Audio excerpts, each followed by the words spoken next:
John is with us. John's in Tampa. Hi, John. How are you? Good, sir. How are you doing today? Better than I deserve. What's up? So I have my wife in the background listening. She works in mortgages, some prior Marine Corps veteran. We recently sold our property that we owned, and we stood to gain $175,000 from the property. We own another house, and our goal is to be debt-free. We follow your principles. We both go to church, and we owe about $120,000 on the property and an $18,000 car payment. Today, when I finish work, I'll be going to pay off that car. Our question collaboratively is, do we do a recast and put $50,000, $60,000 down on the house and pay it off in a year, or do we go out and pay it off outright? Our savings, we have about $30,000 in savings. So just sort of wanted to hear your perspective. So if you pay it off outright, how much is left in savings? There's about $35,000. So you wouldn't have to touch that. No. Okay. As a whole, there'd be. Okay. So why would you not just pay off your house and your car today? Our biggest worries is that if we find ourselves in a recession or a housing market issue, we wanted to have money to potentially go and buy a house on the cheap, potentially not a refinance. What do you call them? A foreclosure.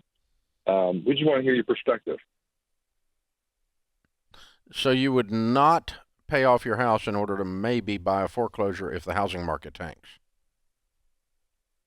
That's our idea. Or our idea is to have that amount of money set aside. Okay. I would tell you, regardless of inflation and regardless of recession, that your best goal, your best process is to never buy a rental property except with cash, and to never do that until your personal residence is paid for. And so that set of principles that I've used in my life and for millions of other people would lead me to pay off your house and your car today. So pay off the house. If it wasn't a rental property, it was a secondary. I would be debt free before I wrote any checks to buy rental property, and I would only pay cash for rental property then. So the point being, we're going to pay off this other property. We're going to pay off your house. You're going to pay off your car. You're going to be 100% debt free. And if $35,000 left in the bank, you've got all of your income now to start saving to buy a foreclosure when the housing market goes down someday. I don't know when it's going to go down. Not soon enough to change this answer. Okay, so what you're saying is give you a call back in a month and scream on the air that we're debt-free. There you go, brother, or next week if you want. Yeah.